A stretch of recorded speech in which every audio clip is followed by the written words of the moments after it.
Okay, welcome. Once again, I'm going to adjust the camera here. Sure. There we go.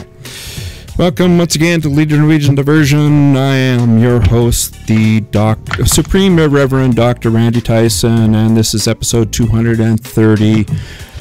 On the agenda for this episode, a naturopath gives a homeopathic rabid dog saliva preparation to a 4-year-old for behavioral problems. Another prominent atheist stands accused of sexual misconduct as well as financial misconduct from American atheists. And you guessed it, Buzzfeed creating news again. Pope Francis lies to a child about his atheist father being in heaven. I mean, the child's atheist father being in heaven. And says he made serious mistakes in handling a pedophile priest in Chile.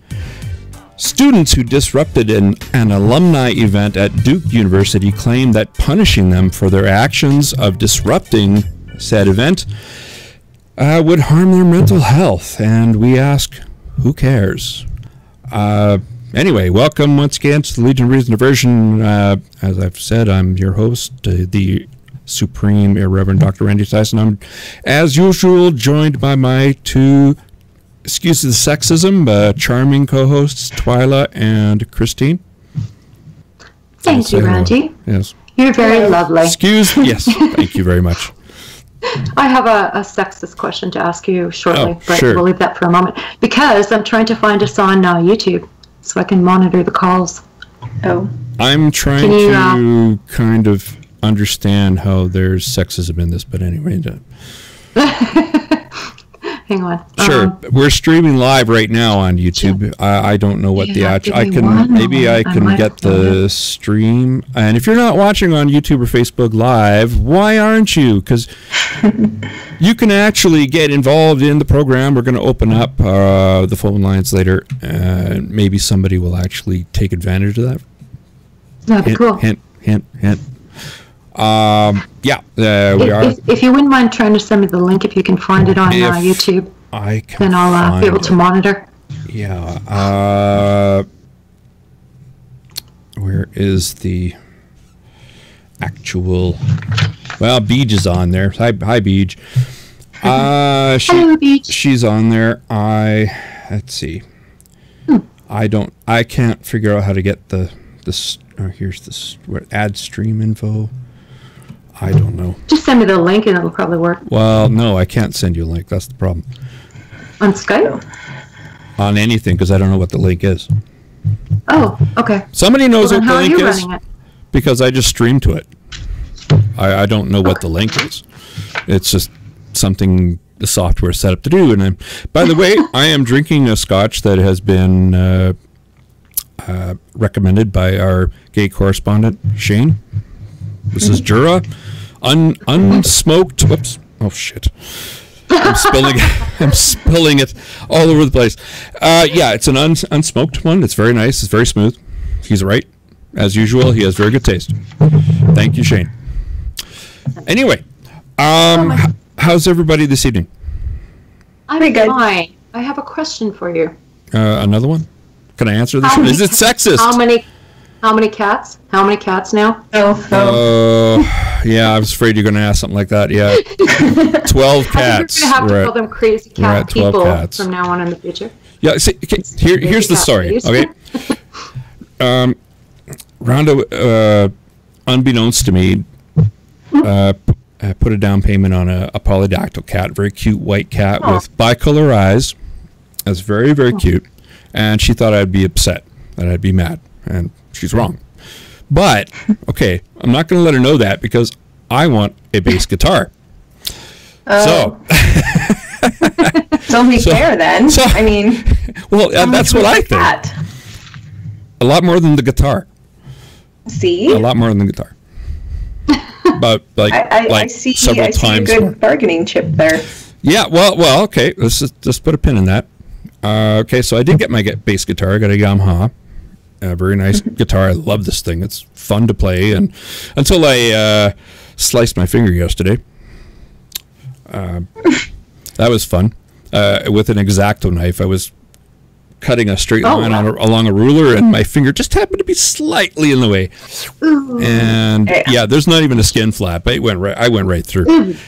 Yeah. So yeah, not a good sign. I was doing it was for science. Okay, it's for my telescope. I have a big 11-inch Schmidt Cassegrain, and it's a light box for doing astrophotography, because it's really important to have what's called a flat field, and that is that the background is flat. There's no change in intensity across the field, and I have a serious problem with that, because I get serious vignetting in the corners doing what's called hyperstar, which is a specific configuration of the telescope, and the corners are dark relative to the center. So the idea behind this box, this is completely irrelevant, but anyway, the box actually allows you to calibrate that.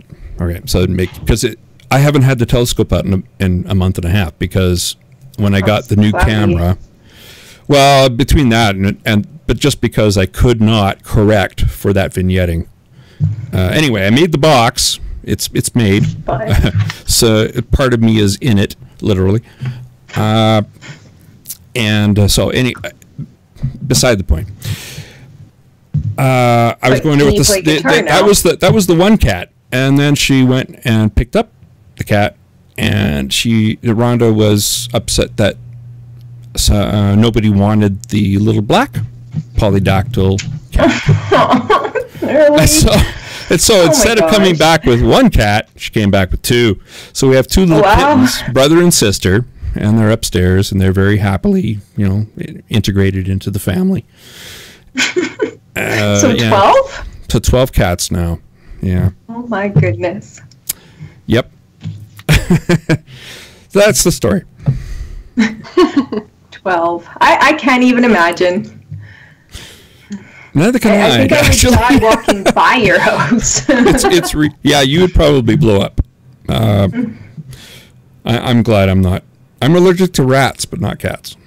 Good. Yeah. I'd rather be allergic to rats too, considering we're not allowed to have any here. Not if you use them in your experimental models. I was going to say, why are you exposing yourself to rats? But that makes perfect sense. Yeah, it's what rats you can develop an allergy to, and that's what happened with me. Rabbits are notorious for that.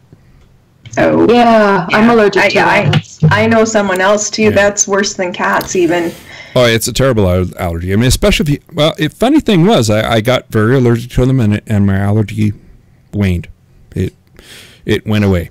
I was very fortunate. If you avoid them, no, you can sometimes. I did not avoid. I could not avoid them. That's my animal. It's an animal model of stroke, which is the rat model.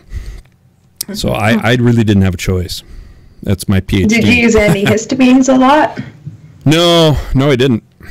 Okay, I would have had to. My eyes I should have. Red, and I can't see, and I can't breathe. And when it comes to my own health, I have some serious, what shall I say, a serious reticence to do anything about it.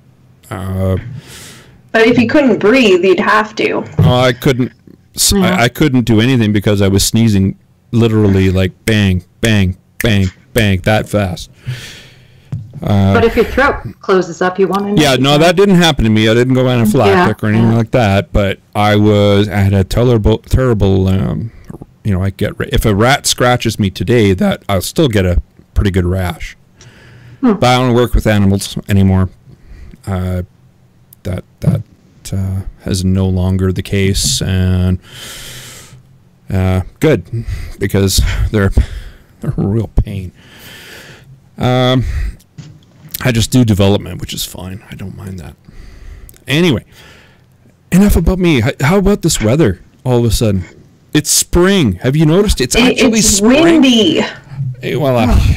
It's red winter, deer. It's spring. It's winter. It's spring. It's winter. It's spring. Yeah, I know we're likely to get another snowstorm, but it's supposed to go up to 20 on Tuesday or so. That's going to be weird. It's going to be awesome. There's still snow on my lawn. Yeah. It's been the worst winter ever since I've been here in terms of snowfall accumulation. It's just been not even. There's no other winter that has been close in my 20+ years of being here. Well, that's normal for where I am. We usually get 15 centimeter dumps at a time. And you're in Hale Alley, though. The plows are out. And it was funny, you guys discovered you don't get your alleys plowed. We don't either. I don't have an alley to plow. So, you're lucky. But we don't get we don't get plowed. People we don't get our street coming out of plowed. garages. Yeah, we get these, like, there's one behind me, which I fell into on several occasions because of those ruts, right? And I was walking the dog down the back, and when the lighting's not so good, well, I'm going to fall into them and fall on my ass. But, yeah, you pretty much, even some of the side streets, you kind of have to just, like being on a train track or something, right? Like, you just have to follow the ruts. You have to keep your wheels in the ruts, or, you know. That's every year here, you guys. You have to have snow tires here. Calgary usually gets spared, so... Yeah, but it would be... you guys are not used to it. Yeah, it wouldn't be wise to be without snow tires, let's put it that way. I didn't put my snow tires on this year. I didn't. I don't really drive much, so I didn't have my snow tires on. Now the road is completely clear, but we don't get our road plowed in the winter. Nope. Yeah. Not on our street. That doesn't happen. It's kind of the more main ones, and you're more of a, off a main one, right? Here's a tip. Yeah. Find a surgeon and live near him. Guess what streets get plowed? Guess what streets get plowed? First responders. First responders. Places. So surgeons are top of the list. So if you know a surgeon, go live near him if you can afford it. And if I need surgery and it's too snowy, I go, excuse me, please stitch me up. Let's just say I don't have any surgeons in my neighborhood. Lovely. Apparently not. No. That's an interesting. I never really thought of it that way, but that makes sense. Yeah, no, these are the kinds of city planning things that are very important. I mean, you if somebody's on call for surgery, you want them to have quick egress from their neighborhood. Mm-hmm. That's it. Yeah, that's normal city planning. I am pretty much every city in North America has that. Anyway, yeah. What are we gonna do with first? Do you want to go? Oh, hang on. Beach says even in her town, 3 cats max. It's illegal. Yeah, it's 6 in Calgary. It's she wants to know if she can recommend rabid dog saliva. Rabid cat and the saliva. Mayor gets his road resurfaced yearly. Holy crap! The potholes here too. The potholes. We've had the potholes are pretty bad, but that's normal. Calgary has those freeze-thaw cycles that really promote pothole formation. Yeah. What else we got? 4-year-old. Can you believe this? Treating a 4-year-old with, a rabid dog formulation. Saliva. Rabid. Yeah. What the hell? Okay, I looked up the symptoms of rabies. So tingling, twitching, fever, headache, muscle aches, loss of appetite, nausea, fatigue. Nowhere is it behavior problems. Well, okay, I know, but there's this kind of colloquial thought about rabies is that people, hydrophobia, for instance, bad behavior. I guess the ultimate in bad behavior, I don't know, in their minds, in naturopaths' minds, is, rabies. And so they take biting. Biting, yeah. The kid didn't bite anybody that we know of. I mean, who knows? And we don't know much about the kid. I'm sorry, but naturopaths are not psychiatrists. She obviously didn't diagnose him with anything. Naturopaths aren't doctors. Possibly rabies. Yeah, I mean, if he had rabies, he'd be dead. Yeah, or he'd be very, very sick right now, and he'd be. There's a high. Nasty. Well, no, nobody's saying he has rabies, but why did she give him that? Okay, well, the whole idea behind homeopathy is like cures like. So if for instance, if you have an allergy, You could, onions also make your eyes water, right? So what you would do is take onions. You would, of course, it's stupid, but that's beside the point. So you would dilute an onion solution because it, for some reason, diluting it makes it opposite magically somehow. And this is why naturopaths should not be able to treat people. It's beyond stupid. Yeah, there was that big mistake in the 90s with the act which allowed for these homeopathic remedies to be sold legally in Canada as therapies. And there's absolutely no requirement to show efficacy. Okay, there's nothing. It's quite backwards. It's retrograde. It's regressive, I guess the term would be. And you can actually there are some things that have active ingredients in them. You can legally sell chamomile, which has a sedative in it, and if you had purified it, it would be a controlled substance. You can legally sell more chamomile in terms of that substance that would be legally allowed from a pharmaceutical. And I remember back when the arguments for and against this legislation were going on, the pharmacists were up in arms, and they were correct that, take a look at this. You know what? We can't give that much of this sedative, but you go to a naturopath, no problem. That's crazy. And they don't even, a pharmacist has 7 years of education on how these things work on the human body involving chemistry. A naturopath sure as hell doesn't. They're going to... Yep. And now what? This kid is suddenly cured of his behavioral issues? Yeah, that's the magic of naturopathy. I mean, this is, of course, coming back to people who they're primed to think, okay, I gave that nose soda. So they'll start looking for signs of efficacy rather than actually measuring the behavior before and after and seeing if there is an actual effect. Yeah, it's silly. It's utterly ridiculous. Okay, give me any 4-year-old and try to say they don't have behavioral issues. Yeah, exactly. I mean, it's called a normal child. It's called a normal child, and oops, I'm gonna move this down. Okay, there we go.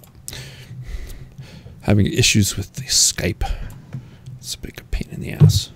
Anyway, so because this substance, this rabid dog saliva. I mean, seriously, who in their right minds allows their kid to be treated with something that might, by accident contain actual rabid dog saliva? This is how the rabies is transmitted through bites and bodily fluids, right? Yeah, let's hope it's... What kind of an idiot what kind of parent are you? Yeah. And there's questions about how she got it too. She got it from the UK, I think. Yes, where it is allowed, but it's not licensed in Canada. So now somebody has made this homeopath wrote it up in a blog, and of course people saw this and are like, well, what the hell? What is wrong with you? It's not. And somebody complained to Health Canada, and so there's an actual active investigation, and good for them. Whoever it was, thank you. You did the public a service. I've actually made a complaint to Health Canada once myself. And Health Canada doesn't have the resources to go out and search for these things. They rely on people like you, me, everybody else, to notice things and say, hey, is this kosher? Oh, did it again. It's something like a $5,000 fine and 3 years in prison if found guilty. I hope so. So the naturopath responds saying, all homeopathic remedies are made according to strict standards. They all follow the same basic procedure. Yeah, of course they do. Which is dilute them into non-existence. Yeah. Thank goodness in this case. Yeah, exactly. Thank goodness in this case. That wasn't always a thing with, I think there were some teething tablets and they poisoned some kids with them. And she gets a little bit defensive, saying, I think the focus should be more on the fact that this is something that really helped the child and has potential to help many people. Evidence? None. Talk about priming, right? You saw what you wanted to see. Did you measure that? Did you actually do a clinical trial, double-blind, triple-blinded, for that matter? No, of course not. Yeah. So this person is in Victoria. It's Anke Zimmerman with 2 N's and 3 M's. Seriously, treating you know what you do with, if you really have a problem with your child's behavior, find a child psychotherapist. And if you have to, child psychiatrist. That's the steps I went for both of my boys. They have Tourette syndrome. I didn't get them treated with anything but actual studied things. And they didn't take them forever either. Yeah, this is just ridiculous. Sorry. Yep. I'm monitoring, and Beach just said that those teething tablets had belladonna in them. Yeah. Yeah. Didn't hurt people with them. Yeah, that's been around for a few years, hasn't it? The belladonna. Oh, forever, I think. Yeah. Well, pretty much. I mean, why? So how do you know this stuff you're getting in the mail is not going to hurt somebody? Well, if it actually has effects, if you're transporting a potentially harmful substance, you are committing a crime. It's a felony in the U.S., right? So, like those measles parties where parents send lollipops that have been licked by their measles-ridden children. That's so disgusting. That's a violation of mail law. You're going to prison if you do that, and you should. Transporting a noxious substance via the mail is a serious offense. So let's hope the virus is dead by the time the receivers get it too. Oh, I don't know what the level of dilution was, but my guess is often the dilution is such that you would have to have a vessel the size of the universe to find a single active ingredient molecule. And it's... No, I mean the lollipops. Oh, the lollipop. Yeah. I hope that they do prosecute people that... Well, how long does a measles virus survive outside of the body on a lollipop? I don't know. Let's hope it doesn't. I didn't even look that up. I don't think it... My guess would be it's not that fragile a virus. Yeah. It's not like HIV. Yeah. HIV does not last very long outside of the body. No. 24 hours most. Measles probably, because it is so virulent that it is airborne. It's an airborne disease too. Yeah. Yeah. Anyway. Yeah. So are we going to talk about the elephant in the room now? I'm just reading one of the things that I think I said all I was going to say on the page. I did get involved in that. Yeah. I'm like, I ain't touching this. I'm a man, and I know it's totally sexist, but people aren't going to take me seriously because I'm a white male. Well, I will. Let's hear what you have to say. Yeah. Well, I don't know what I have to say about the David Silverman case because I don't know the particulars.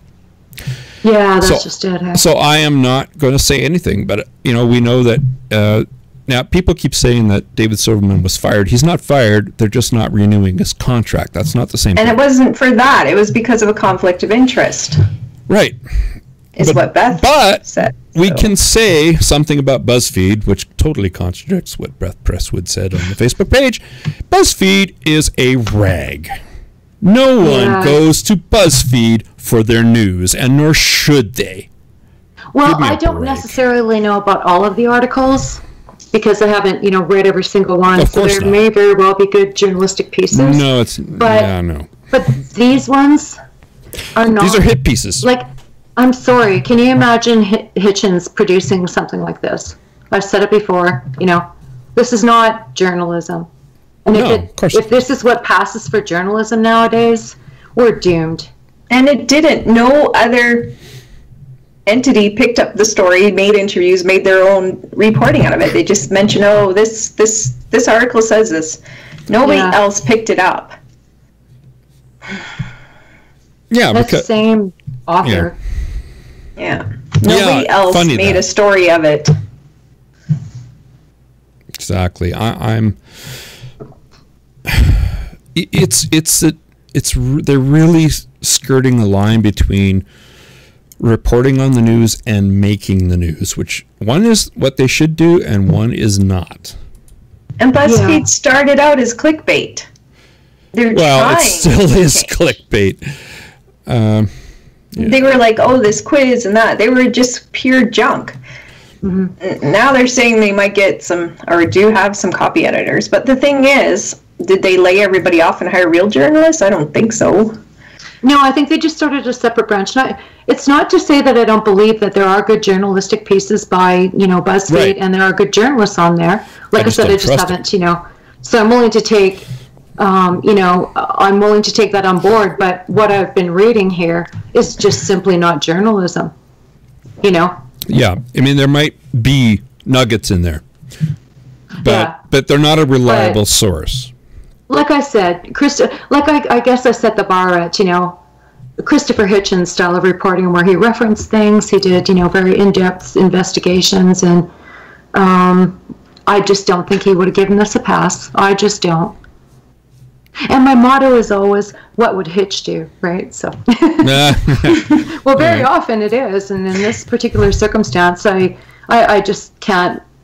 It does not fit my worldview, I suppose. It does not fit my understanding of what journalism is supposed to be at all. Yeah, it doesn't meet your standards. It's an opinion piece. It's a bit of clickbaity stuff. It's sensationalist. Although I will give people who are and that's not to discredit people who wish to remain anonymous too, but credibility comes from naming yourself out. Not to say that not naming yourself out doesn't lend to credibility, but it's not. It's. I don't know how to say it. It's just not journalism. It's just not journalism. I don't go to BuzzFeed for anything. Period. Yeah. Unless it's like thrown in my face like this. Okay. Yeah. Because it's the only source that's actually claiming this. Like, and if the other ones are just saying, BuzzFeed reported on this, and we're just going to reiterate it in our own words.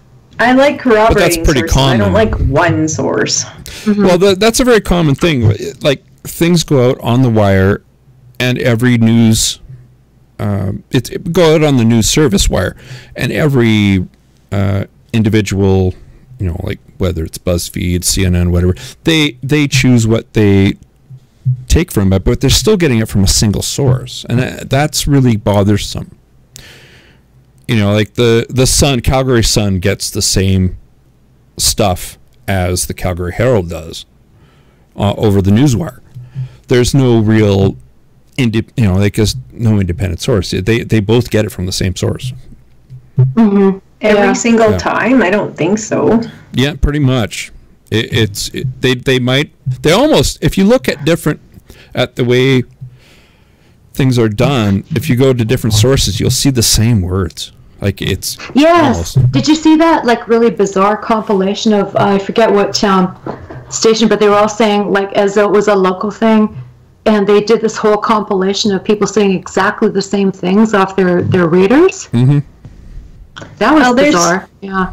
So they're not a surprise. Simply reporting the news. They're not journalists. They're not investigating the news. They're simply saying what's put on the teleprompter in front of them. Yeah. You know? But that's exactly the same as on the newswire, right? You're getting the same stuff on the newswire. Everybody's got access to that same thing. Yeah, Reuters. I've seen articles where they've interviewed different people, though, or different witnesses. Or local stories, that's true. Statements. That could be true in local stories, where you have a scrum and you will have, maybe they'll talk to somebody on the street or something. But generally speaking, they all have access to the same information, and it's even presented the same way within an article. Yeah. So it makes me wonder what Skype is doing this again. I don't know what's going on. Well, and the States hasn't had great journalistic standards since Reagan, so yeah, kind of dumped some of their standards. It's been pretty good up in Canada. We've been fortunate. I get a little bit irate at CTV News talking to people like from World Vision, because they're CTV is a bit Christian, shall we say? Yeah. They're not and woo woo. They're not totally over. Naturopath. Oh yeah, they're totally woo woo. Yes, absolutely. But in general, they're pretty good. But I wish they wouldn't talk to World Vision when it comes to refugee crises or whatever. I'd wish they'd talk to something a little more secular, like say Médecins Sans Frontières, Doctors Without Borders, or even the International Red Cross. Come on, why World Vision? Well, of course, why? Because they kind of have a Christian bent. You don't usually notice it, but if you're looking for it, you can see it. I see it. I don't watch it. I don't really ever share them as a source either. I still like CTV over CBC, to be honest. But and the National Post is kind of sketchy on the conservative bent, so. Yeah, there's some, for the political commentary, CTV is awesome. They're very nonpartisan. I love it. Unlike National Post.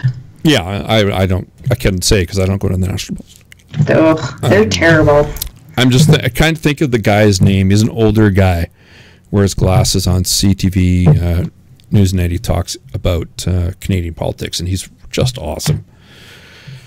And I couldn't tell you what his political bent is. Couldn't tell you because he's just totally, across the board, very, very even-handed. I love that. Good. Yeah. I didn't know that, because I've stopped watching it. Oh, damn, I can't remember. I want to say Schlesinger, but that's not him. Schlesinger was CBC. He was pretty good, too. It's going to bug me. It's going to wake me up in the middle of the night, and I'll think, damn it, that's who he was. And then either that or in the shower. It's when I'm doing absolutely nothing that's going to come to me. I know that. Yeah. But it's going to bug me in between. Oh, well. That's my life. Everything bugs me. So, yeah. So there is a pending investigation by Health Canada, thankfully. I would urge the governments to just say no to this naturopathy crap. Let's get rid of it. This is but people want health choices. They want to make bad choices. Yeah, I know. Isn't that always the way? When everybody talks about choice, it's about making bad choices.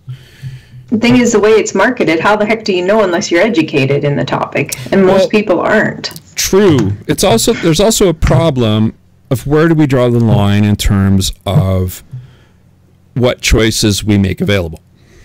This is the perennial problem, right? When does it become onerous on society by limiting the available choices? It's a and people will find a way to buy it. It's on the internet. It's MLM. It's caveat emptor. Yeah, buyer beware. And it's the same for healthcare. If you're going to be suckered into believing into naturopathy, well, so be it. I can't stop you. All I can do is tell you why you shouldn't.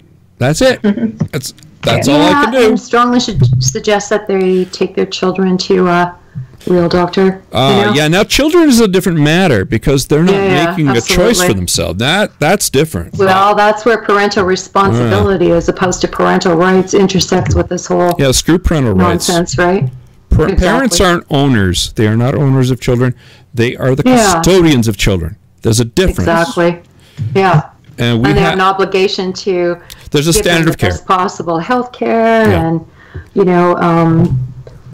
and this is why I believe for them food, clothing, shelter, education. These are basic things.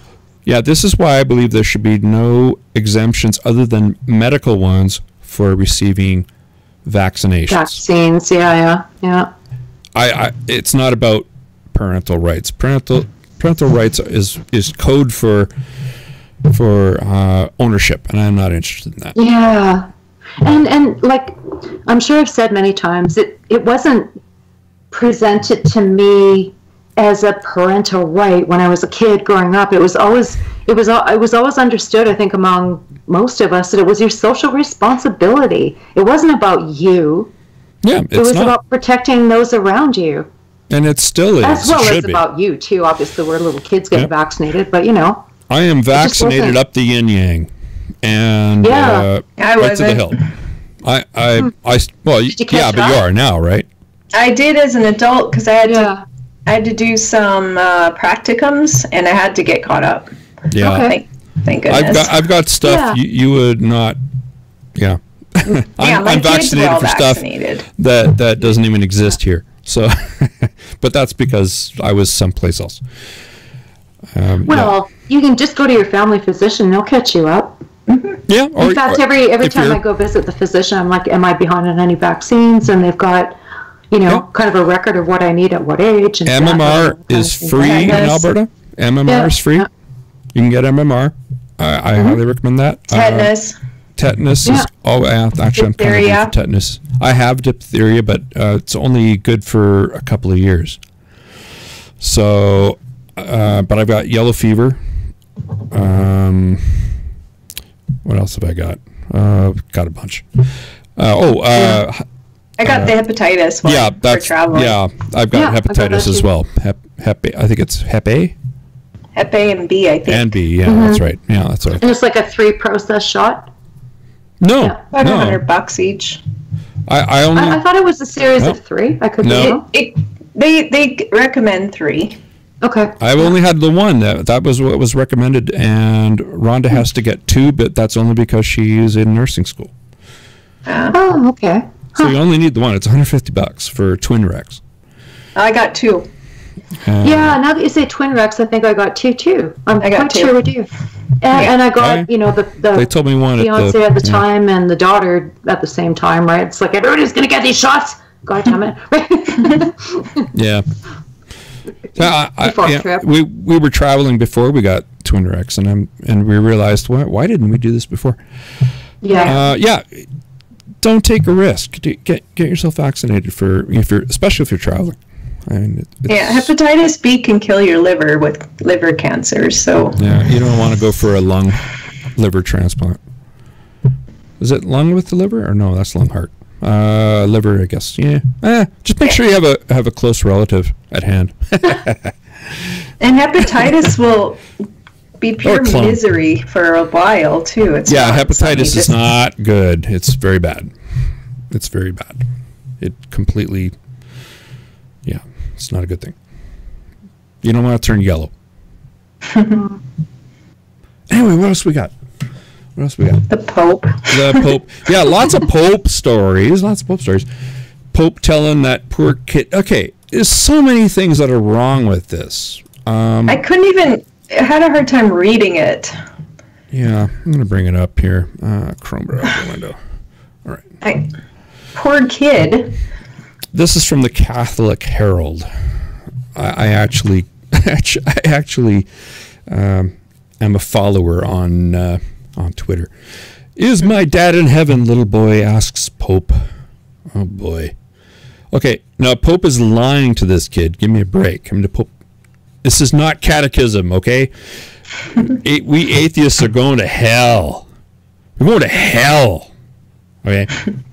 Anyway, so this pretty kid he wanted to ask a question of the Pope, but he couldn't, and the Pope said, come to me, Emmanuel. I kind of think that it should be a robot going, danger, danger, Will Robinson. But anyway, comes to whisper in the Pope's ear, and he basically was worried that because his father is dead and an atheist, that his father's in hell. And so the Pope lies to this kid and says, no. Because you loved your father, God would never put him in hell, and so he must be in heaven. I mean, I think it was a little bit more than that. Because he raised such a lovely child, and that kind of thing too. Yeah. You get the yada yada. So how could he possibly be bad? He raised this wonderful child, and I think the Pope is probably sincere in his wish to not hurt people with this kind of dogma, but you can't really undo it either. I know he's full of shit. Well, look at it this way.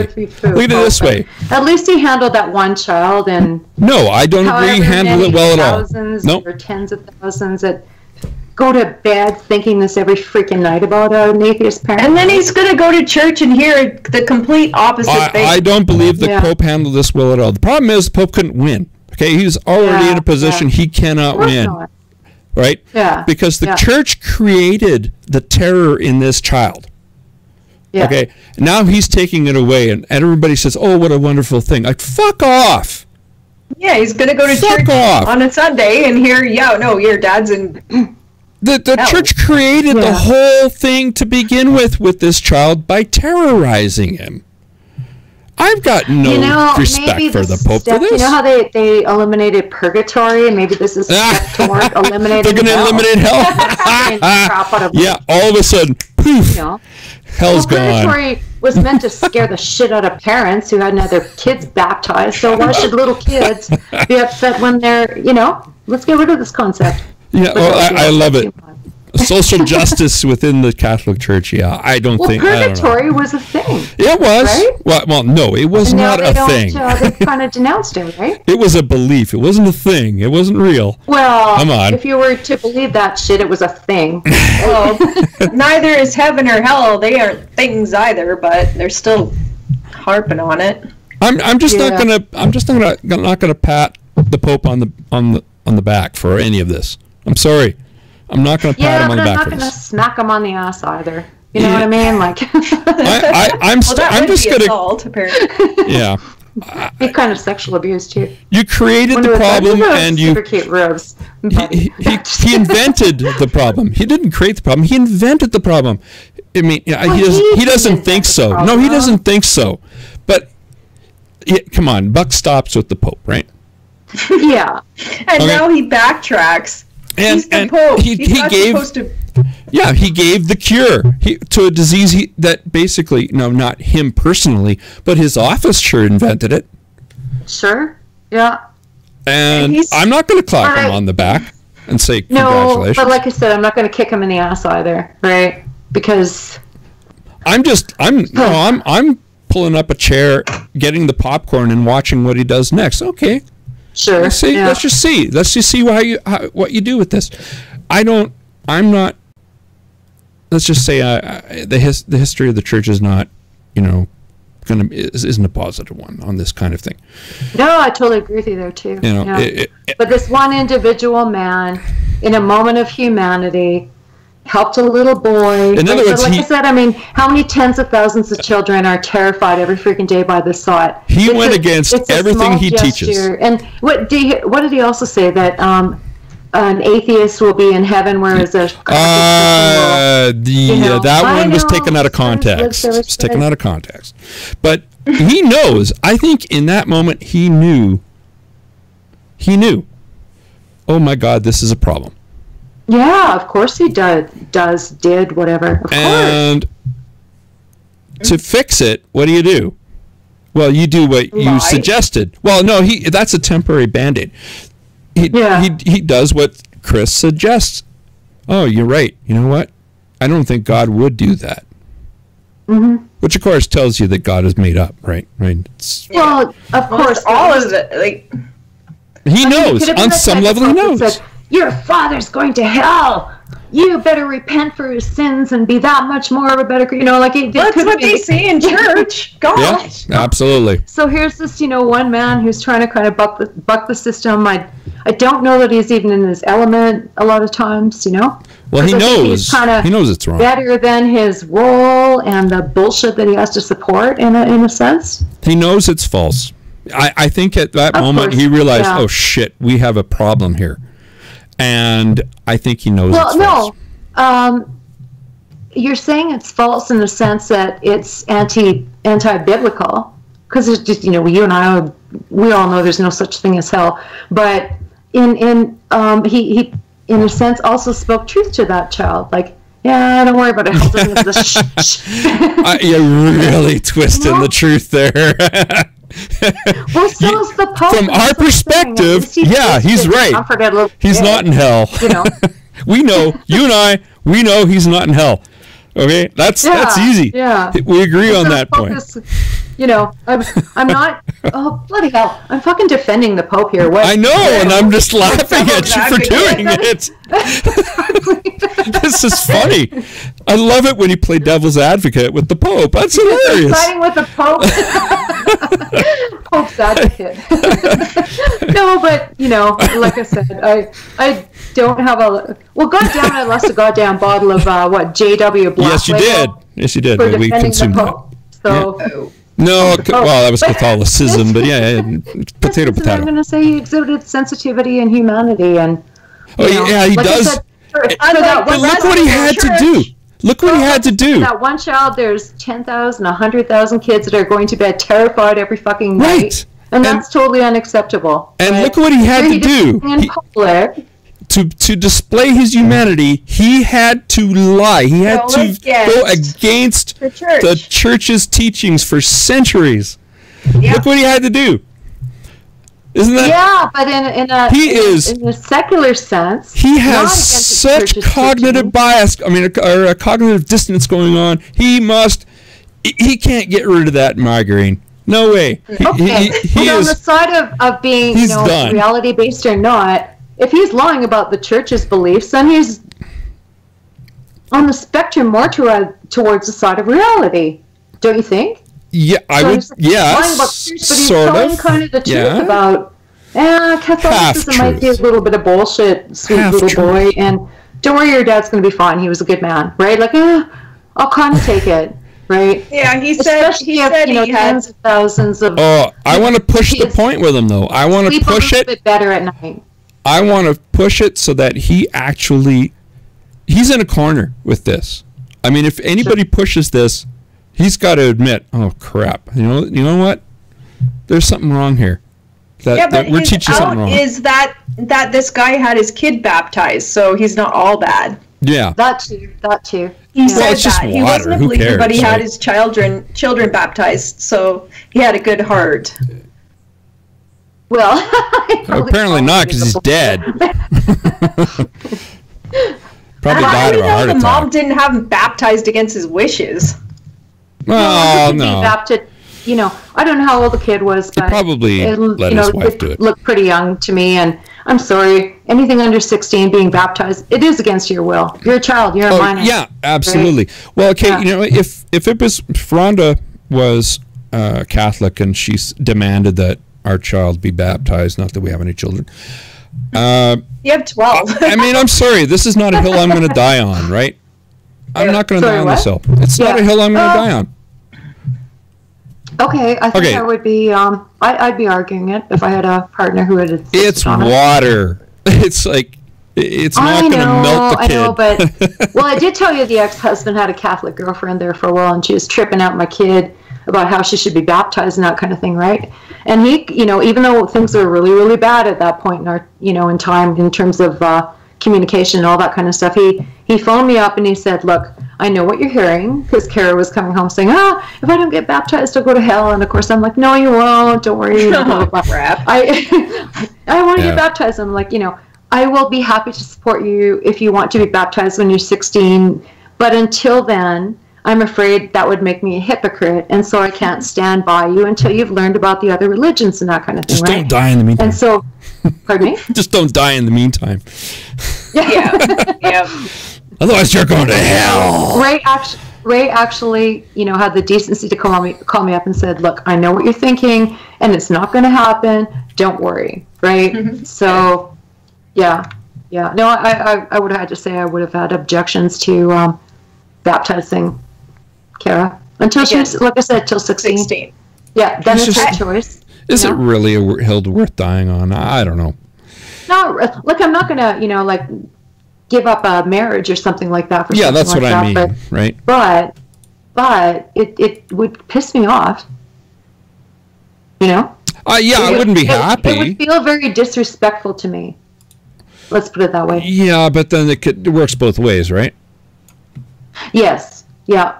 But then again, like I said, the child can be baptized when they have a breadth of understanding about religion. And so for me to say to, a partner or whatever, like, I will support her being baptized when she's 16, but in the meantime, let's just hold off, right? It doesn't deny them their, I guess, I get where if the kid died, blah, blah, blah, Catholic, oh, good God.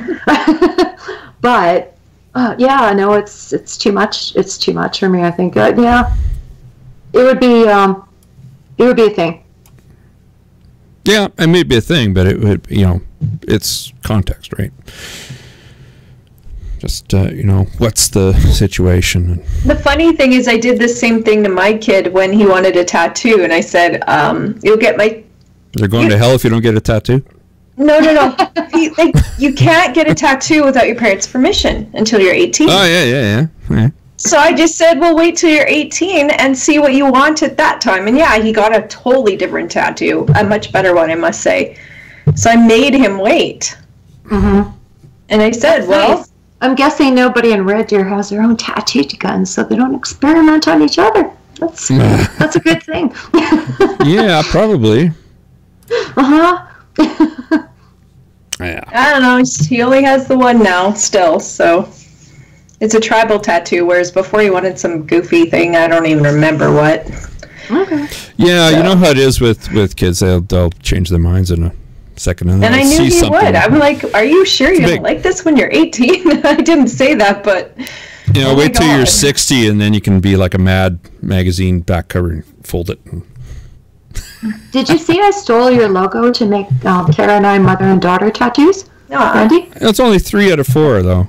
Which one's missing? 4 circles. Did you do 4 circles? 3. Oh, you didn't? No, it's 4 circles on mine. Sorry. Look at the logo. Oh, okay. Well, 3 was enough. I deleted that. Well, you tossed the humanism on, did you? I repositioned the circles and they're, reds on top instead of black being on top. Is that what it symbolizes, though? Is that really what it symbolizes? It's just 3 circles. It doesn't symbolize fuck all. That's why I like it. Right? Well, in your logo, it ties together other elements. I'm doing triangles. The hell with the circles. I'm doing triangles, man. You know what? I was trying to design something with triangles, but it just didn't work out. So I picked the circles, and they're ambiguous. I really like them. Kara's not so happy with hers as I am with mine, but yeah, I really like it. Thank you for. You're welcome. Inspiration, yeah. I'm not sure about this yet. It's kind of behind my ear. We both have them behind. I'm suing for infringement of copyright. That's what I'm doing. No, you're getting us removed. It's more than 10%. The hard way. Whatever. So yeah. Yeah. Okay. Yeah. I gotta find what else? What else we got? I got lots of Pope stories coming up here, right? Well, that crazy one about Chile. Yeah, Chile. I can't wrap my head around that either. Yeah, I got to read this again because this was not good. Pope Francis admits serious mistakes in Chile sex abuse case. Oh, jeez. Anyway, there was a letter that was addressed to Chile's 32, I think it's 30, 32 bishops. They were all summoned to Rome. Can you imagine how much? Somebody pointed out that for that price, they could have given, at least one of the victims, some reasonable settlement. Anyway, he says, in the letter, he says that he admitted to making serious mistakes in handling the nation's massive sex abuse crisis and asked for forgiveness. Like, from the bishops? Who cares what the bishops forgive you for? They're not the victims. He did meet with some of the victims. But they do about the perpetrator. Oh, yeah. I don't know about the... Let's see, was that the guy that got sent to doing penance, like a life of prayer and solitude? Yeah. Like, whoa, that's hard time. For all you know, that he's living it up in Rio.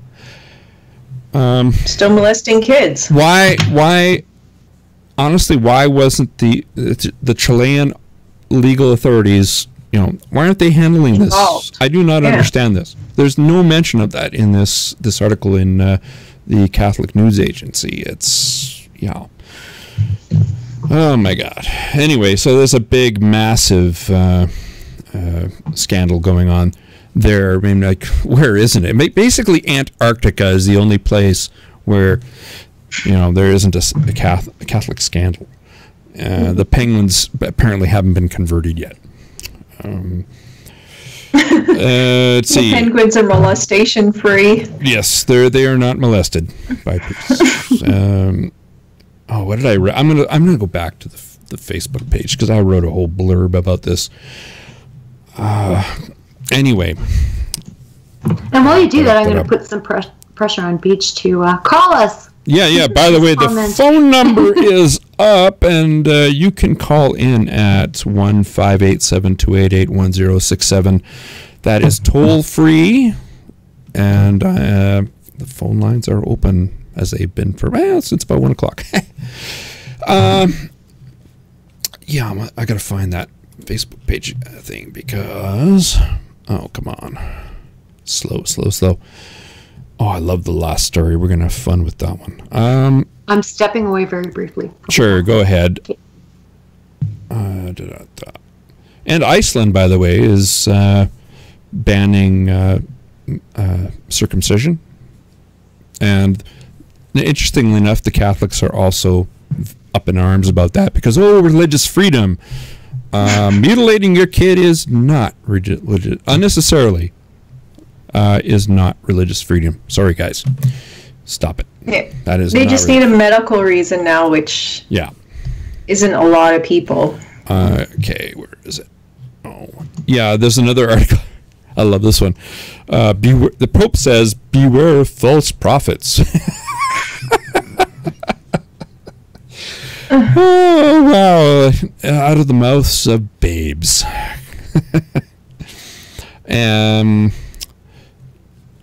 Oh gosh, where? Come on. Load up. I know it's here somewhere. Oh, can't find it. Where is it? Ah, yes. Here we go. It's in comments to the media. There's a Archbishop Coiro, I think it's Archbishop Coiro, recognized the damage done to minors who were abused, saying, "We were not able to care for them adequately." And I'm like, are you kidding me? You didn't care for them at all. Understatement. That's an understatement. Yeah, that's a huge understatement. You actually were able to care for them. You didn't. There's a difference. It was not to. So what was the punishment given for sexually abusing children? The accused, one priest, Fernando Caradima, was sentenced to a life of prayer and solitude. Seriously, that was his sentence. To me, that's not really much of a sentence. That's nothing. And the Pope refused to accept the resignation of Karadima's friend and protector. It's not my words. That was the Catholic news agency. Bishop Juan Barros. Actually, Barros. Protector? You mean cover up? Yeah, basically. He shouldn't. Why? He shouldn't even have waited for the ink to dry up before punting him to the, throwing him to the curb. And their expert on sexual abuse of children, Archbishop Charles Cicluna, is widely known for his expertise in the canonical norms governing allegations of sexual abuse. We got to stop recognizing canon law, period. Stop. Yeah, it's like Sharia law, is it not? Well, it's the thing is, it's like another law within a country, like in Canada. We should not specifically not recognize canon law. We don't care about. You're just not like a nation. We don't recognize Sharia law for a reason. Yeah. Why the double standard? If you're going to allow that, you got to allow Sharia. Yeah, we cannot have the Vatican policing itself. We've been there, done that. Look what happened. Yeah, exactly. So then they're done that. Yeah. Beware of false prophets. I love that. That is just hilarious. The church needs us to be prophets, not critics. That's another thing. Oh, I'm a critic. One thing is to be the critical judge who likes nothing. Well, no, there are things that I like, actually, just not you. Who doesn't like anything? That is not a prophet. No, I suppose not, but that doesn't make my criticisms of the Catholic Church null and void or invalid. That's ridiculous. They hate Catholicism, I guess. That's probably I kind of do hate Catholicism. I think it's a bad thing. Okay. But that's just me. So, of course, as usual, no reparations for the victims. Yeah, I don't know if there's any reparations. I know that they're having a lot of problems with the tribunal in the Vatican. They're basically it's a show more than anything else. There's a lot of problems with it. There was one thing left that we want to talk about tonight. The students at Duke University. Those kids. You're like children. These. Yes, are. I couldn't believe it. Duke students who hijacked alumni event. They say punishing us for hijacking their event would hurt us mentally. Oh, can we get an aw? Can we get just a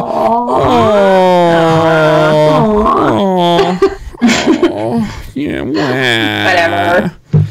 Seriously, you want to be taken as adults, you have to accept personal responsibility for the actions that you take, rightly or wrongly. Well, you know what? Even collective responsibility for protesting in a peaceful manner, right? Yeah, this is totally disruptive. There's nothing wrong with getting your message out there, but when you're an asshole about it and you disrupt events, then people are gonna get pissed off at you. Not surprisingly enough. Particularly when they didn't actually. Okay, so what they're asking for. No, we're not going to state what they're asking for. I don't care. They had meetings about it. They could have met with people. They could have lobbied politicians, but no, they did this. Yep. And they expect to get taken seriously? No. Yeah. First, you act like an adult. Yep. Well, find out the processes, follow them, and then if you get ignored, then you can complain. But still, you don't interrupt events. These kids are absolutely clueless. Yeah, I'm just going to read. This is actually what Reason quoted the Duke Chronicle reported. So, when they got up on the stage, they chanted, "President Price, get off the stage," and they chanted, "Whose university? Our university," until they had command of the room. Okay, then they read a list of demands. I don't care what those demands are. I will not give them any voice whatsoever because I don't. There's no purpose to it. I won't. I won't even acknowledge it. Anyway, the Duke Chronicle reported the protesters received mixed reactions from the alumni in the audience. Some alumni did nothing, while others booed loudly or clapped in support. Many alumni stood up and turned their backs to the stage, some shouting vulgarities. I would have done more than that, but anyway. The protesters reported hearing racial epithets. Okay, that's out of line, but what were those epithets? Sure. We only have, their word for it. I mean, you know how it is these days. Anything can be taken as a racial epithet. The protesters noted that they were surprised by the extent of the alumni's negative reactions. You didn't protest properly. This is not how you protest. This is how you act like unruly little brats. Yeah, this is petulant children throwing a tantrum. Student organizer. Sorry, go ahead. Well, at Red Deer College, the kids did a protest too, but they didn't interrupt anything. They still got in trouble because they're like, you could have come to us first. You could have made your demands. Exactly. There is a protocol. Done. Yeah. Follow due processes. Yeah. Actually learn something. Yeah. Student organizer Bryce Cracknell added that he was disappointed with that the administrators focused more on stopping the students. Oh, really? Than angry alumni. Really? Quote here, Bryce Cracknell says, instead of actually going to the alumni and saying that's not appropriate or removing them. I love the irony is rich here, right? It's saying that's not appropriate or removing them from the space. Wait a minute. It's not your space, douche. Okay? You're the one who needs to be removed. Arranged to have it. They were more worried about us. Gee, no. Really? I'll read the next sentence. This was not an uncommon opinion among the protest leaders.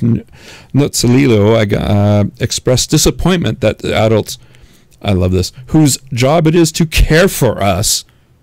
What is this, daycare? Oh, no shit, hey? Is it daycare? Like little toddlers. This is Duke University. What the hell is wrong with you? I just don't believe this. This is a lesson in how not to do a protest and be taken seriously. Real life is going to chew you up and spit you out like chewing tobacco at a baseball game. Holy man, this is you got to throw up your arms. What is wrong with these people? They're clueless. They are infantilized. Yeah. In the extreme. Rather than they infantilize them. I don't know what led to that kind of, well, I do, I guess, know what kind of led to that thinking, but they perpetuate their own infantilization. They don't engender any sympathy for them. Bloody hell, I will be the first to stand up for a protest, for any freedom of speech, but you do it right. Protest. Either you shut the fuck up and attend the event, and if there's relevant questions to be asked after the fact, stand in that goddamn lineup, make your case, and that, it can be done like that. You can stand outside with protests and leaflets and all kinds of stuff if you're peaceful. I have no problem with that whatsoever. But to crash events like that is just... probably fundraising for the university, by the way. Yeah. Which could have helped with their demands. It's such a mishmash. They didn't have a particular theme to their demands. It was like this big mishmash. It's like, let's throw this in and throw that in and throw this in, and there's actually no rhyme or reason to their demands either. And I don't know what percentage of the funding is public. I'm not really sure about that. But I don't know about Duke. Even if it's all probably private tuition, do those students have the right to deny other students who are obviously not involved in these protests I don't know, they're purporting to speak on behalf of a lot of students who have also paid tuition and who may not share their ideas. Yeah. Yeah, they're just grandstanding and doing it in a childish manner. No problem with grandstanding, but do unbelievable. it. Do it properly. Do it properly. Yeah, do it properly. The next quote from the Duke Chronicle is interesting too. According to Lilio, I can't pronounce this. I'm sorry. It's not on purpose that I'm not being able to pronounce it, but I'm like, this is so Italian that it's way out there. Anyway, Nuzzolillo. Just shorten it to nuts. Nuts. Sorry, I didn't say that. Anyway, I'm sorry. I'm not trying to be nasty about the name, but I can't. It's outside of my normal. I'm pronunciation. Anyway, not trying to be nasty about the name. No, I'm going to be nasty in what names I call this person. That's a difference. I think we are particularly concerned that the university knows that by sending these conduct, they sent out a bunch of letters to these students, by the way, these conduct letters out, that they will be concerning the students, oh no, and that they will be exacerbating any pre-existing mental health conditions and, like Bryce the Cracknell said, traumatizing and starting new ones, especially after Saturday's issues. I think that among the many things that we share in common with the administration, by the way, you share nothing in common with them. Yeah. The number one thing is that we all want to see this university be better and be more accommodating and make changes. No, I don't think that you share any of that with the university. We're not sure why they're not taking that approach too and reaching out to us in, I love this, in good faith rather than initiating a conduct process. Where's your good faith? Holy mac! The first thing you reach for is disruptive protest. I'm not even going to call this protest. It is disrupting a function which very likely had a lot to do with funding the university because it's an alumni that function. Help their demands. Yeah. You screwed. You can put a $sign in front of what you screwed with. That is where the university gets pissed off, and you wonder why you got conduct letters. Wow. It's called learn something from this experience. Maybe do something right. They're not going to learn the right thing. They're not going to learn the right thing.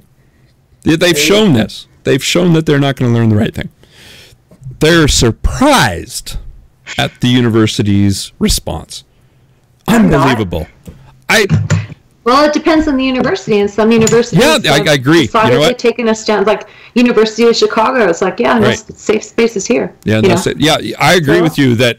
I just what I would say on top of that is no university should be treating these. I don't think I would know anyone that would actually condone this. Well, clearly some people did because they do because they did. Standard Black and some of the alumni supported them. Yeah, and so, why? Well, you know what? They're entitled to their opinions. They're entitled to their opinions. Was that a minority? Like 1 or 2? I just don't agree with the people that clapped. I agree with the people that told them to get lost, because they had every right to do that because it was their space. Yeah. And these people disrupted it. The people that clapped, I don't agree with you. You have your right to your opinion, but I don't agree. Particularly when you're shooting yourself in the foot at an event, that would help you with your demands.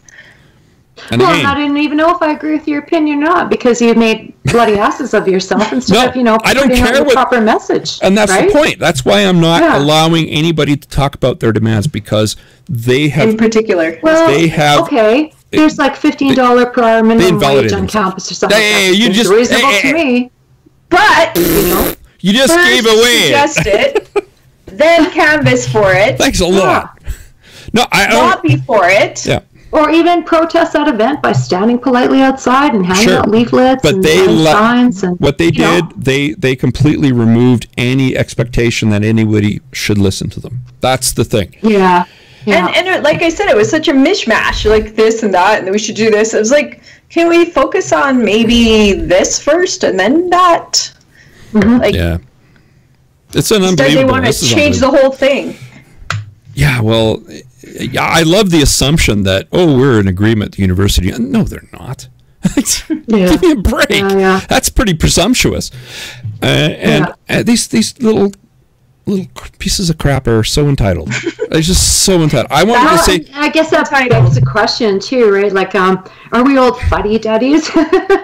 And those alumni who, you know, like, because we're not of that generation, but on the other hand, like, exactly. I mean, what happened to this generation? I can't imagine my daughter like participating in that kind of bullshit. It's just, it's one thing to protest something real. Yeah, absolutely. And I've always said, you know, hey, if there's injustice, you go out and protest it. But here's how you do it. You don't, you know, just. Well, I think first of all, you don't just protest whatever the fuck is, you know, kicking in your way because there's a party afterwards. Yeah, because you don't like. Yeah, exactly. Think about what you're protesting and make a thoughtful case and go out and bloody well do it for sure. I think what's been happening is that in a lot of the universities that this kind of behavior has met with some success.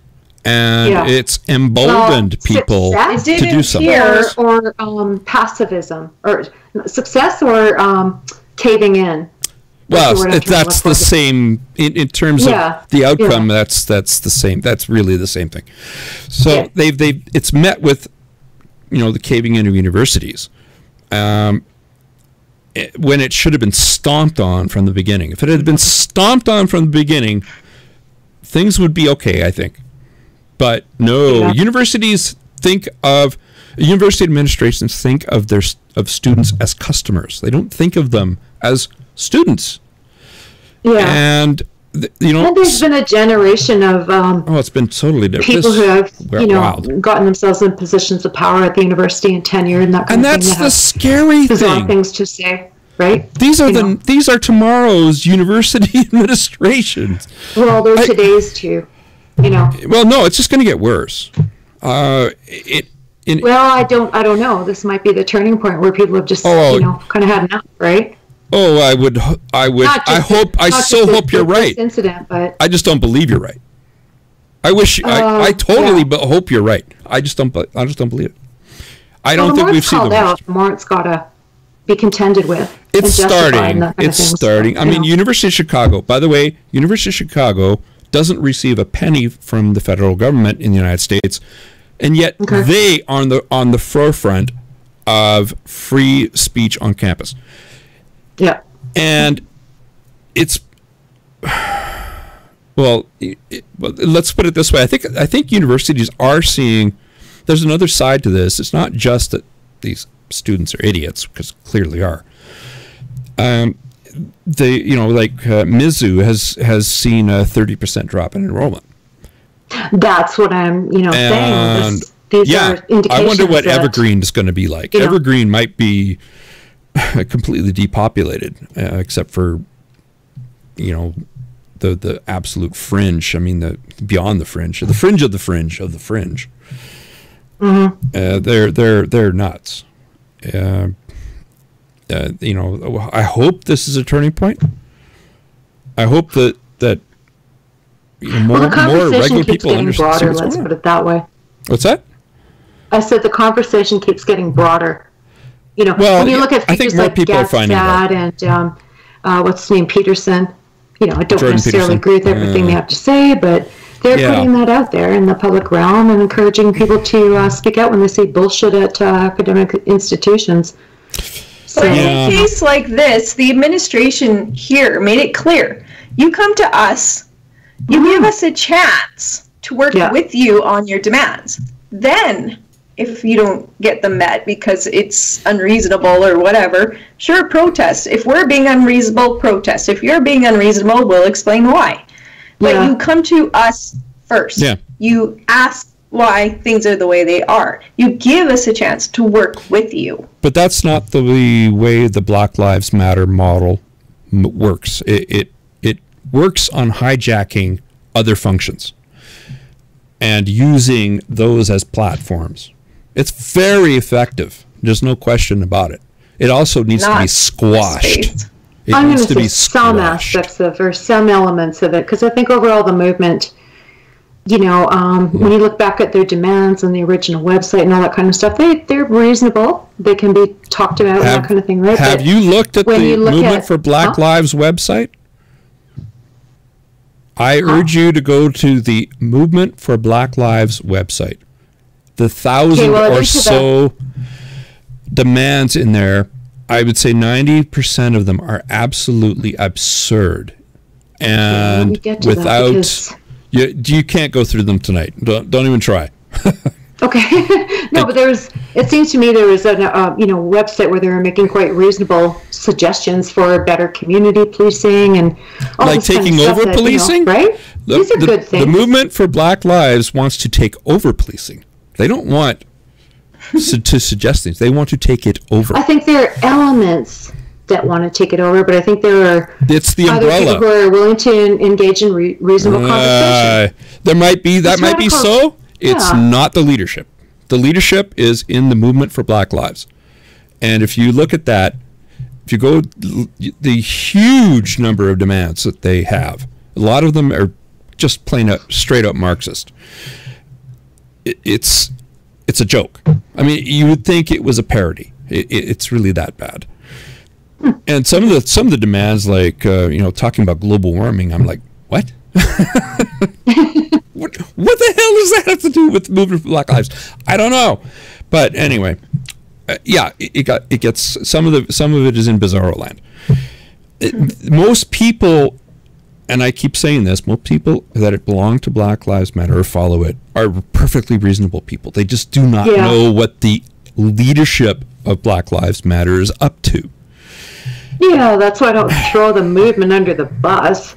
I do, as opposed to elements that aren't helpful in facilitating conversation and rather shut it down, right?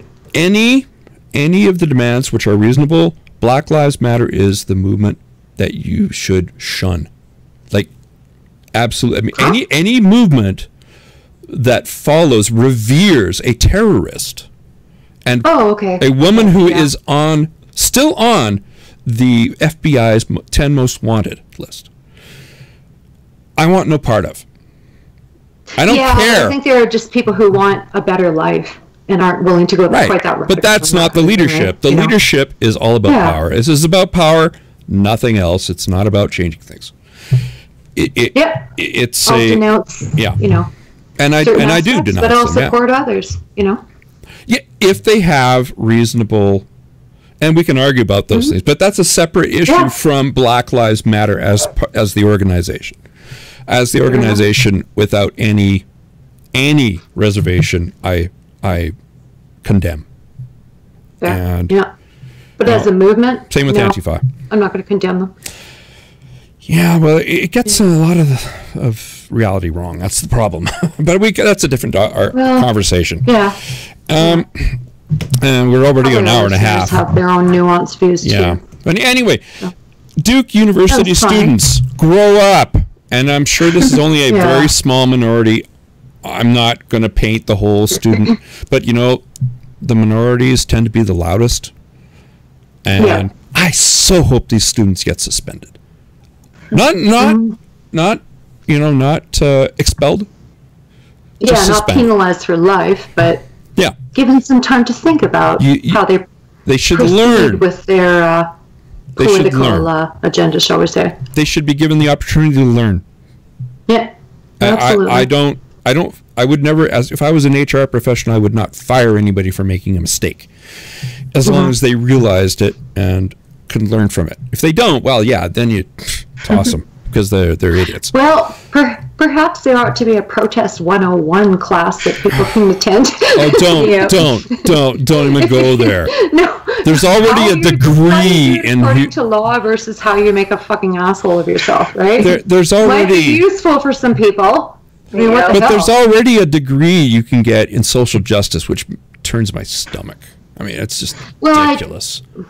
We've had this conversation before. I can understand how it might be it's a degree in nothing. Course placed within the international context, and if you want to thing, right? But not all of it's bad. A lot of that curriculum is really good. Well, then hear about take international law.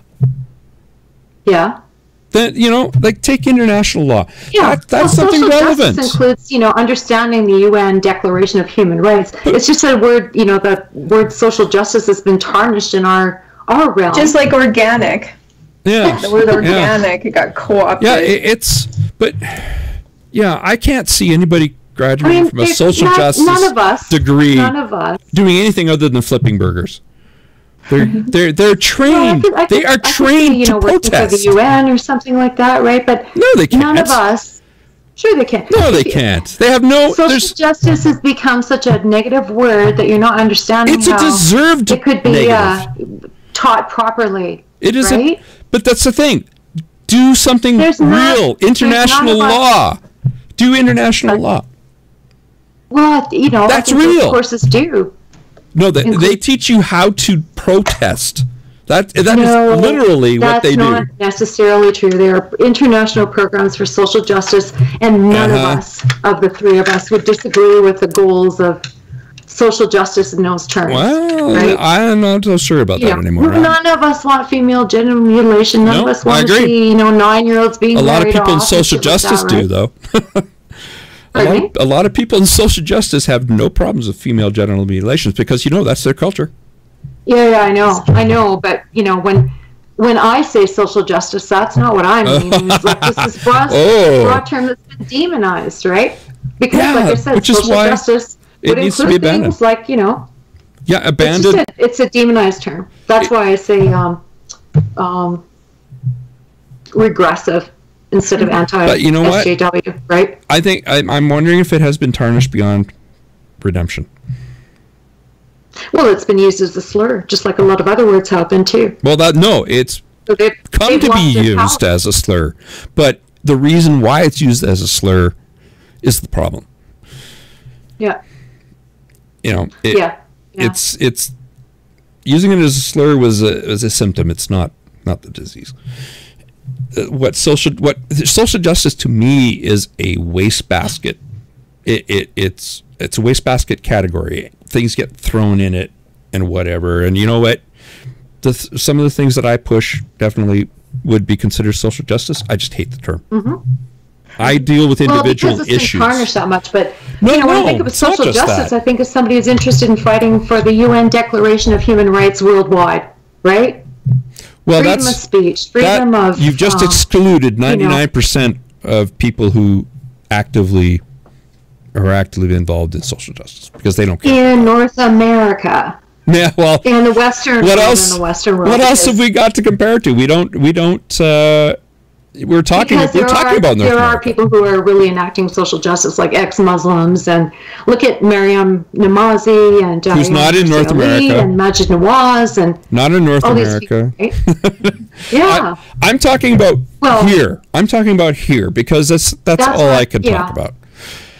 And honestly, I prefer to speak on specific issues rather than lump them all together in one basket. I don't like that. Yeah. I prefer, talk about female genital mutilation. That's a big issue. The burqa, the whole purity culture that is part of Islamism. Childhood marriage. Oh, which happens in the Western world as well. Yeah, well, it happens in Christianity too. Very briefly. Can I excuse myself very briefly? Are you serious? We're just getting... Twyla, you got to argue on my behalf. Serious? I'm sorry. Oh, okay. Poor Twyla. She's Somebody dumping. Needs to call in. Somebody needs to call in. She's dumping on you. People, call in. You coward. Well, yeah. Okay, I prefer to talk on specific issues. Like we're just talking about, Islamism, the whole purity thing. I mean, that's disgusting. I mean, seriously, where the woman is the carrier, has the burden of honor. Yeah. Then you get the rape culture as a result. You're not being pure. I can rape you now. Which, by the way, we don't live in. So stop it. Quit saying that we live in a rape culture because drives me nuts. You want to go see a rape culture? Go to India. Go to Saudi Arabia. Yeah. Okay. Those are real rape cultures. Drives a rape culture. Oh my gosh, you're not wearing your burqa right. The purity culture. Yeah. Oh no, she's asking for it. She showed a lock of hair. Yeah. Seriously, that's the way they think. And what else is there? Like, male circumcision. Okay. Why? That's a purely religious thing. This is why I have a problem with freedom of religion. I think that was a mistake in the Charter of Rights and Freedoms in Canada. It should have been freedom of belief, as my friend Brian Seaman says. He's at the Alberta, basically the ACLU for Alberta. There was another one that I wanted to bring up that I hate. I hate a lot of things. Actually, I like a lot of things. There's a lot of things to like. I love the freedom that we have in this society in North America, which we take for granted now. Some people take it incredibly for granted and want to curtail freedom of speech. Oh, they piss me off. It's hate speech. Who decides that? You, me? I don't trust even me to do that. So if you think I'm going to trust you, you got another thing coming. There's a lot of slippery slopes that we're getting rid of, and you want us to go back on those slippery slopes. Oh, no, thank you very much. I'm not interested. I'm not a libertarian by any stretch of the imagination, though I do share some ideals with libertarians. I'm slightly left of center. Every time they take those surveys. Tests, political compass. Political compass. I'm always left. I'm always slightly left of center. Same. Not really left, but slightly left of center. I do believe that society has rights too, and it's a balancing act between personal rights and societal rights. That doesn't mean states' rights. That's totally different. That's legislative. That's constitutional in the United States and in Canada for provincial rights. But what society has a right to, and for instance, vaccinations. I think society absolutely has a right to say you're going to get vaccinated unless you have a medical reason not to. Yeah, I don't want your bug to kill my kid. Yeah, you're affecting other people. If you're affecting other people, that you're now infringing on society. I'm just muttering here until Christine gets back. Unfinished business. Sorry, I'm back. Oh, you're back. Okay, now I can continue my rant. And I don't remember what I was ranting about. I was trying to be quiet. Okay, so my rant, so I think we would all agree that it is a right and good thing to do to try and protect women's reproductive rights here in the States and in Canada, right? Yes, absolutely. When they're being threatened. But I don't give a rat's ass about fucking manspreading. This is not social justice to me. No. Oh, no. You're not a feminist. You're an anti-feminist. I'm a what? You're an anti-feminist, then. I'm not, though. You know what I mean? That's the thing. You get as if women don't have these great big honking purses that they put beside them on the C train. Jeez, give me a break. And if you don't cross your ankles, what are you then? You're a slut. You can apply the same. It can be smaller, right? That's terrible. It's silly. It's silly. Whereas, fighting for women's reproductive, access to reproductive rights and all that kind of stuff, that's really important, and that's a social justice issue, right? Did you see what my daughter got tasked with? Yes. I'm having a hard time with it because there's actually no reason to be anti-abortion unless you agree with the right to life argument. I can't find any other.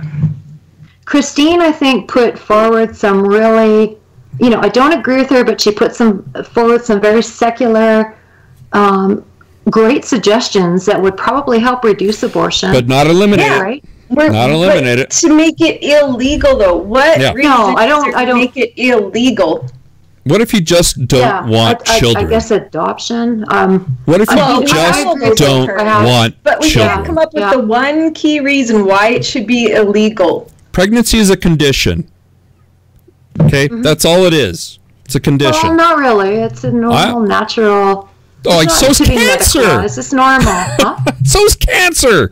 It's natural too. Yeah, but being pregnant isn't the same as cancer. It can be if you don't want kids. Right? It could totally be if you don't want kids. Well, I suppose. Yeah, so why should it be illegal? Why should it be a penalty for having sex? I don't think it would be I don't think it should be illegal, but I guess if I have to argue why.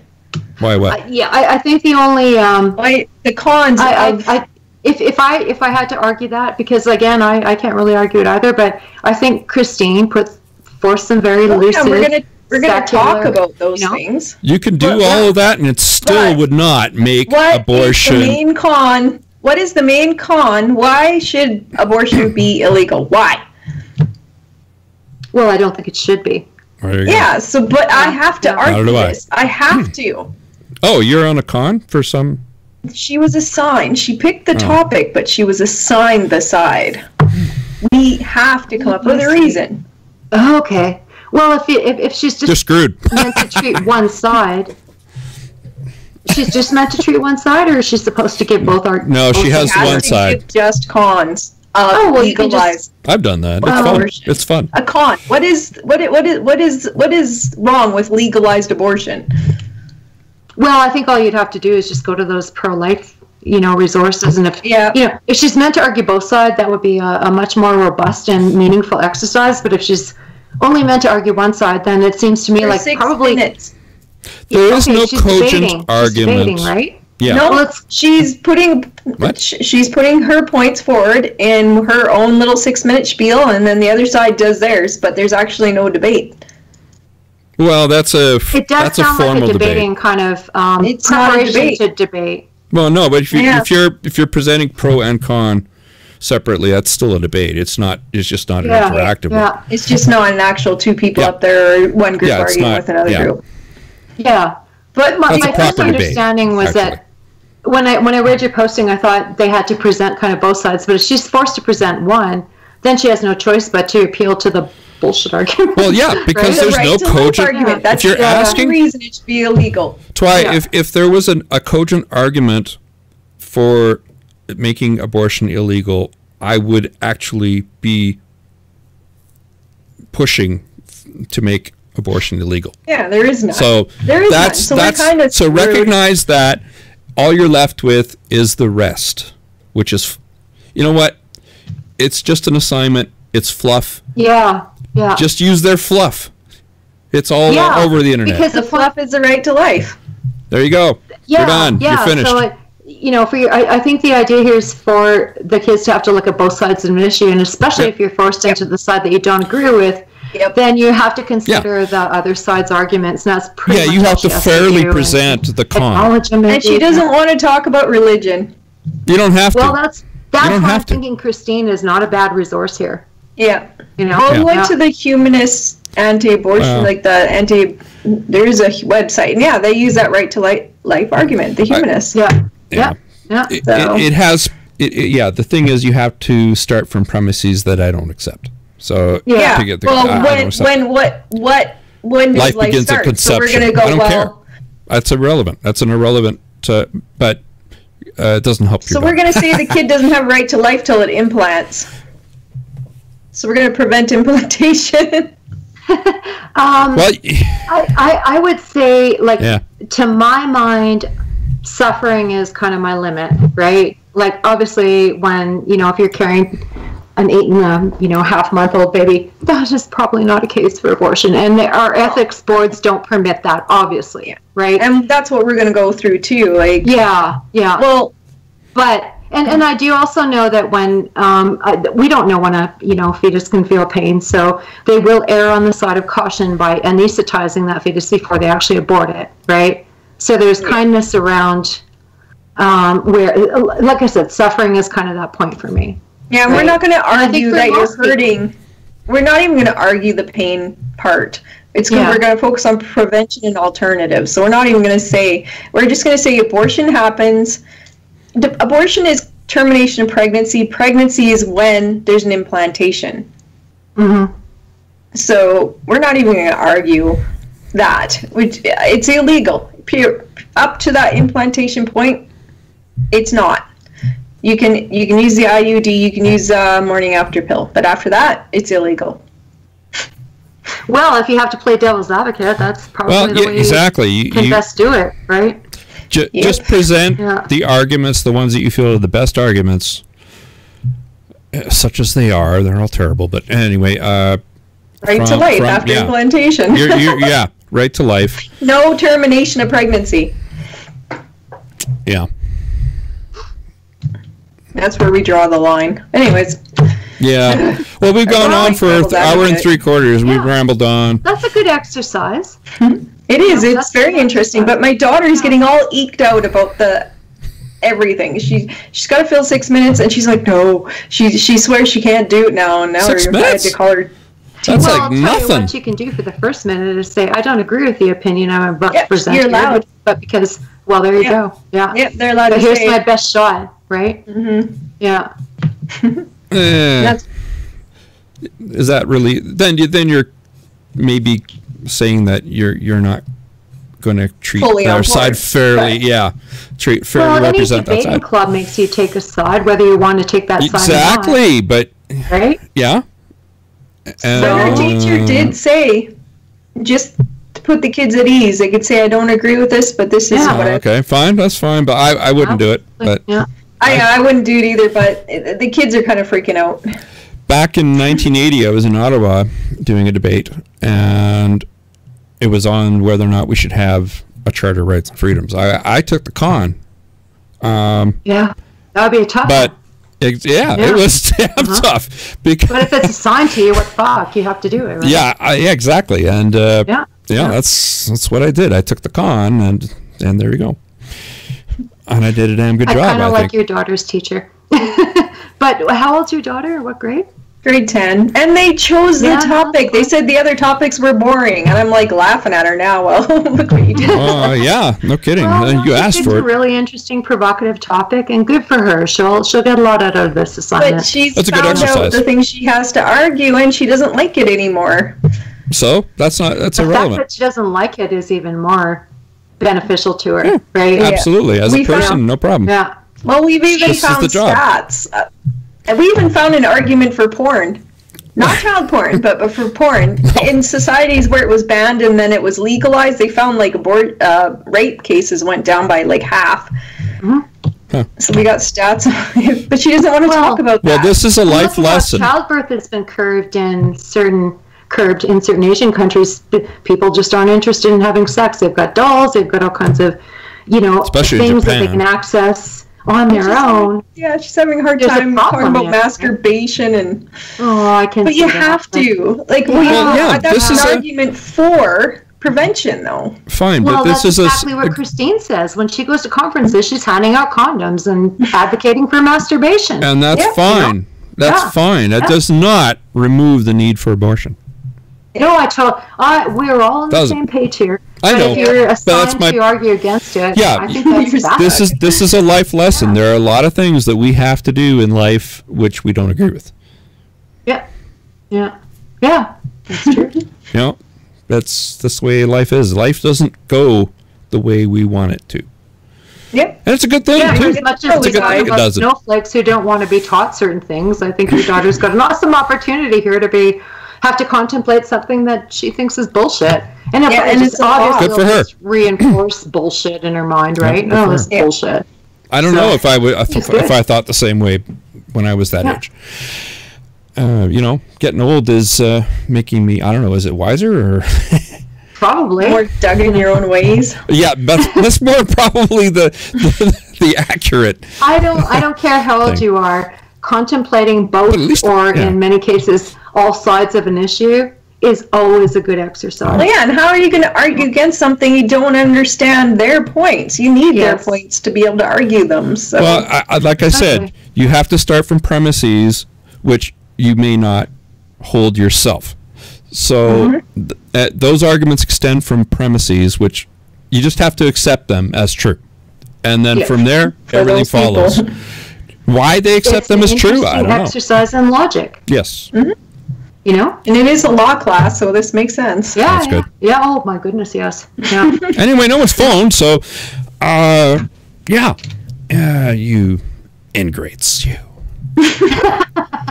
But don't forget, if, all kidding aside, we do have a call-in show. If you want to call in, you can call us toll-free at 1-587-288-1067, and that is toll-free, by the way. And, if next time you don't catch us on this one, or you're catching us on iTunes or whatever, catch us on the next one and voice your opinion. and Yeah, Beach has been questions. contributing, but I've run away a couple of times here, but Gene said, hang on here. I don't know if you should use run I in just don't, the context. I just don't want children. What's that? Yeah, well, me I neither. just don't want children. I don't want children either. One of my sons says the same thing. I was never interested in having children. It's just, that's my feeling. That's the way I It's not like always. humanity's going extinct due to lack of procreation. That's not why. I just never had the desire. I would probably make a pretty good father, but just do not have. You're a good stepfather. I just don't. Well, yeah, that's because I stay. If you don't That's want because to, I though. stay away from being a father. That's why. That's my good stepfather. It's Well, worked see, perfect. It's like uncle. That's the loophole, right? Yeah, I guess so. But I purposefully stayed away from that role because I didn't. I don't want to usurp. They have a real father. Not everybody wants to be a mother. Not everyone wants to be a father. Not everyone wants to be a mother. We just have cats. We just have cats. Lots and lots of And cats. that's fine. 12. I would have 12 cats. Yeah. They're Crazy so cute. cat I people. probably would have had 20 kids if I could afford it. Yeah, our cats are so wonderful. They sleep with us and under the covers, some of them, and some on top, and they're all over the place. They're very cute. They love us. Oh my god. Like Dee Dee sleeps with me all the time. She's way under the covers, and she's waiting for me. When it's bedtime. Am I going under the covers now? Time to cuddles. She every night. Not very rare she isn't under the covers. And she's a cutie. She's a Singapura. It's very. You haven't seen her yet. You might have seen photos of her on Facebook, but she's a Singapura, which is one of the smallest breeds of cat. And she's really, really cute, and she is everywhere during the day. If you're doing something, you open a closet or something, she's already in. You didn't even see her. She's just this blur that goes by and into the closet or into the pantry. She loves going to the pantry because she knows the treats are there. Or the running the sink, like the water in the sink. She's up. She drinks off the tap. Then you leave it running a little bit. She's just everywhere. Just zoom, zoom. She's absolutely fearless too. It's just amazing. But anyway. No, if I had $1 billion, I probably wouldn't have 10 kids. Huh? Yeah, you were cutting out there. You're cutting out. Yeah. Say it again. The sound's cutting out. Yeah, I know. Maybe we should call it a night. I mean, it's almost 11. Call it a night. Bedtime. Yeah. Gotta work in the morning. Yeah, I'm kind of being forced to take Mondays off now, so Yeah. it's good. I love it. I've built up too much vacation time, apparently. Anyway, right, so that's it for this week. In a little while, we're going to have somebody on, an actual academic in field to talk about, I'm going to love this one, social constructivism. God, that's going to be a good one. That is going to be a good one. Because, he's written articles for Quillette, and, this guy just going to be good. I don't know when that's going to happen. Elio, oh, dang. I got to bring up. He wrote recently an article. I posted it on the Facebook page on training the masculinity out of boys. Yeah. Which is what's going on. And Sweden is the worst for this. They do some pretty nasty social experiments, and I wonder if they've ever gone through ethics boards. I remember I posted a question about that. I the link. Yeah, that one. Yeah, the person did not. I don't think there's no indication that person actually did pass anything by an ethics committee or parents. Yeah, parents. Yeah, there was the Lego thing where she would only let the girls play with Lego.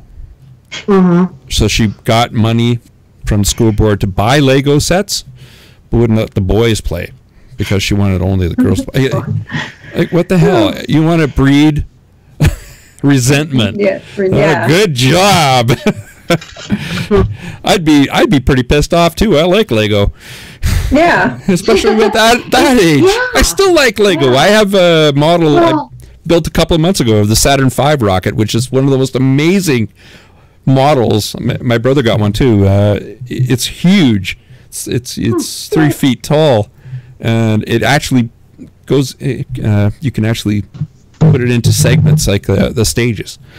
And it has the orbiter at such. Anyway, I don't want to talk. The about very this. fact that I have a daughter, and the very fact of my daughter being in a position where she wasn't allowed to share with certain children would really piss me off. Oh, totally. Yeah. That's awful.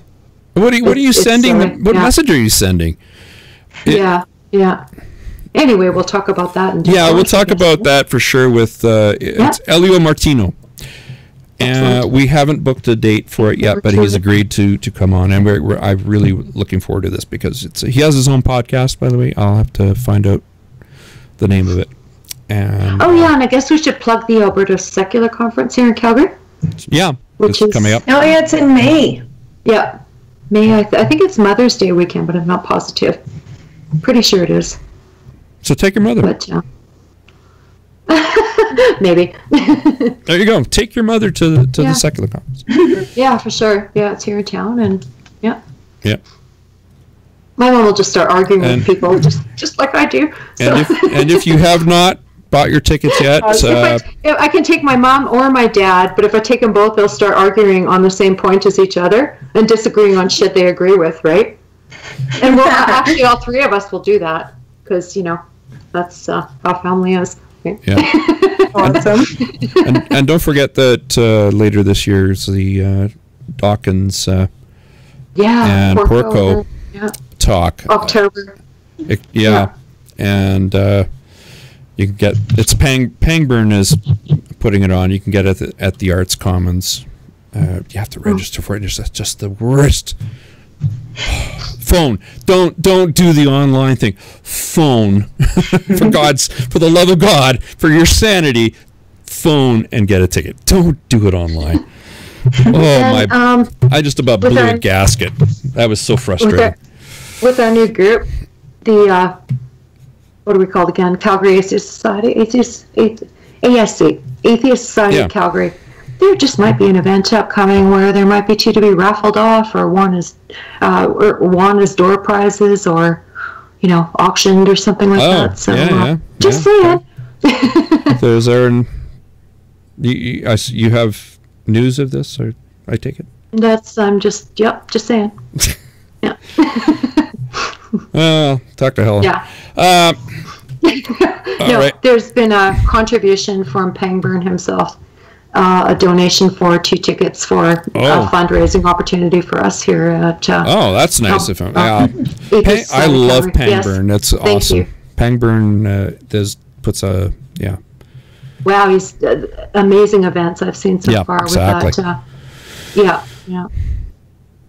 Oh well, okay. Anyway, let's close out. We're approaching 2 hours here, I think. Yeah. It's time to go to bed. Yep.